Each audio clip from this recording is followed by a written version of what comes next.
சென்னையின் பல்வேறு பகுதிகளில் அமலாக்கத்துறை அதிகாரிகள் காலை முதல் சோதனை.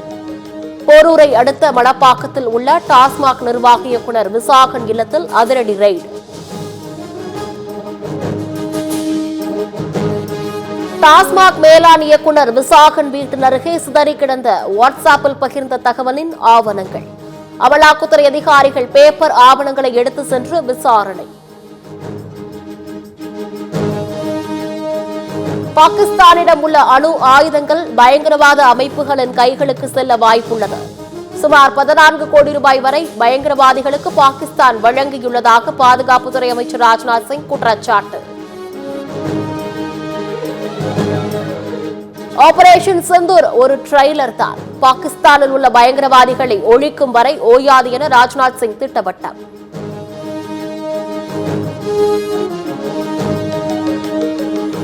இந்தியாவிற்குள் ஊடுருவ முயன்ற 6 பயங்கரவாதிகள் சுட்டுக்கொலை. காஷ்மீரின் கெல்லர் டிரால் பகுதிகளில் 3 நாட்களாக நடந்த அதிரடி தாக்குதல் குறித்து ராணுவ அதிகாரிகள் விளக்கம்.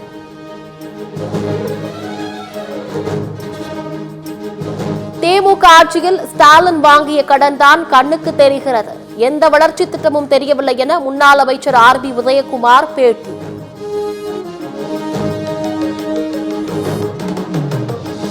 உதகை மற்றும் அதன் சுற்றுவட்டார பகுதிகளில் கொட்டி தீர்த்த கனமழை. சாலைகளில் வெள்ள நீர் பெருக்கெடுத்து ஓடியதால் வாகன ஓட்டிகள் அவதி.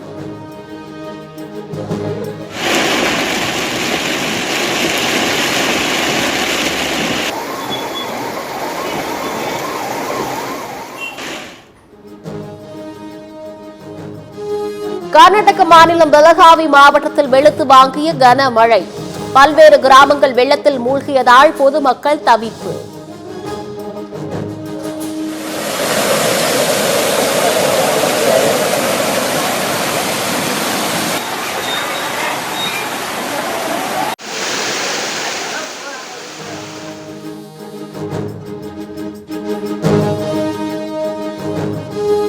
திருவாரூர் மாவட்டத்தில் சிபிஐ என வீடியோ காலில் மிரட்டி 1 கோடி ரூபாய் 19 லட்சம் ரூபாய் இழந்த மருத்துவர். டிஜிட்டல் அரெஸ்ட் செய்து பணம் பறித்த மோசடி கும்பல். திருப்பூர் மாநகராட்சிக்குட்பட்ட மேல்நிலை நீர்த்தேக்க தொட்டியில் மனித கழிவு கலக்கப்பட்டதாக புகார். குடிநீரில் எதுவும் கலக்கவில்லை என தண்ணீரை குடித்து நிரூபித்த மண்டல தலைவர் கவுன்சிலர். விவசாய நிலத்திற்கு செல்லும் வழித்தடத்தை ஆக்கிரமித்த திமுக நிர்வாகி புகார் அளித்தும் நடவடிக்கை எடுக்காததால் ஆத்திரம். சேலம் மாவட்ட ஆட்சியர் அலுவலக வளாகத்தில் குடியேறிய மக்கள் போலீசார் அதிகாரிகளுடன் கடும் வாக்குவாதம்.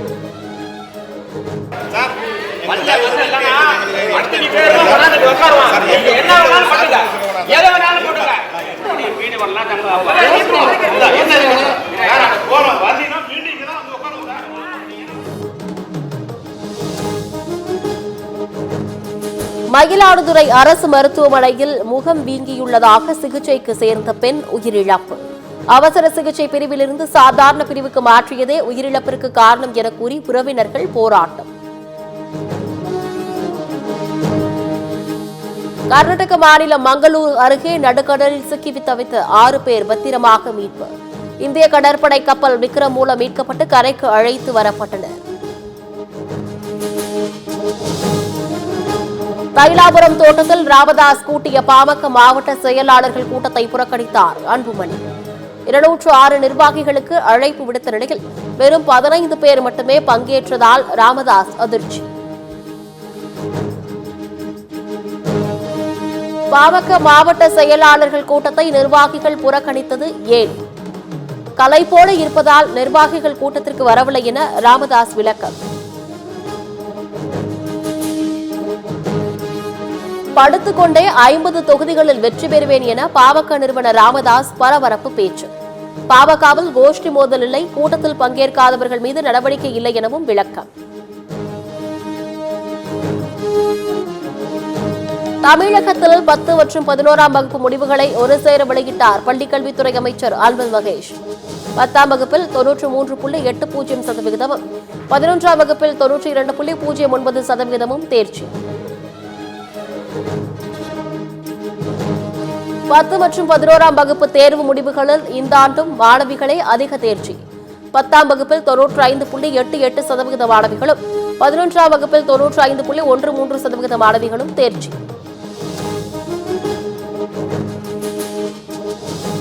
பத்தாம் வகுப்பு பொதுத் தேர்வில் அதிக தேர்ச்சி மாவட்டங்களில் சிவகங்கை 98.31% பெற்று முதலிடம்.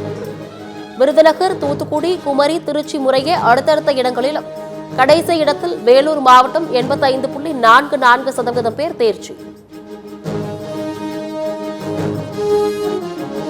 +1 தேர்வில் அதிக தேர்ச்சி பெற்ற மாவட்டங்களில் அரியலூர் 97.76% பெற்று முதலிடம். 10ஆம் வகுப்பு தேர்விலும் 11ஆம் வகுப்பு தேர்விலும் வேலூர் மாவட்டம் கடைசி இடம். 10ஆம் வகுப்பு தேர்வு முடிவுகளில் மாவட்ட வாரியாக 34வது இடத்திற்கு பின்தங்கியது சென்னை மாவட்டம். செங்கல்பட்டு, திருவள்ளூர் மாவட்டங்கள் 35, 36வது இடத்தை பிடித்துள்ளன.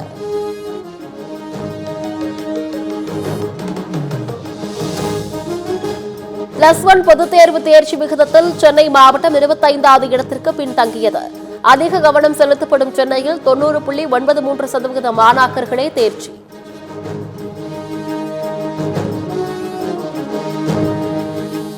பத்தாம் வகுப்பில் அதிகபட்சமாக 10,838 மாணவர்கள் அறிவியல் பாடத்தில் 100க்கு 100 மதிப்பெண்கள். சமூக அறிவியலில் 10,256 மாணாக்கர்களும் குறைந்தபட்சம் தமிழில் 8 பேரும் சதமடித்தனர். மாணவர்களை விட 4.14% மாணவிகள் அதிக தேர்ச்சி. தேர்விற்கு வருகை புரியாதவர்கள் 15,652 மாணாக்கர்கள் என அறிவிப்பு.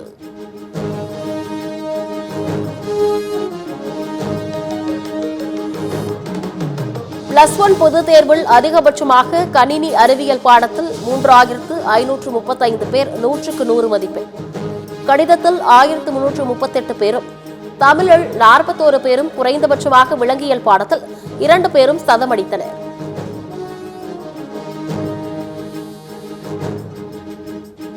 தமிழகத்தில் திட்டமிட்டபடி ஜூன் 2ஆம் தேதி பள்ளிகள் திறக்கப்படும். வெயில் தாக்கம் காரணமாக கோடை விடுமுறையை நீட்டிப்பது குறித்து முதலமைச்சர் முடிவெடுப்பார் என அமைச்சர் அன்பில் மகேஷ் விளக்கம். தஞ்சாவூர் முன்னாள் சட்டமன்ற உறுப்பினரும் அமமுக துணை பொதுச் செயலாளருமான ரெங்கசாமி வீட்டில் லஞ்ச ஒழிப்புத்துறையினர் சோதனை. வருவாய்க்கு அதிகமாக சொத்து சேர்த்ததாக எழுந்த புகாரில் ரெய்டு.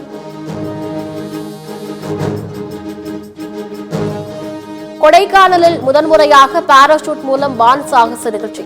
சுற்றுலா பயணிகளை மகிழ்விக்கும் விதமாக மாவட்ட நிர்வாகம் புதிய முயற்சி.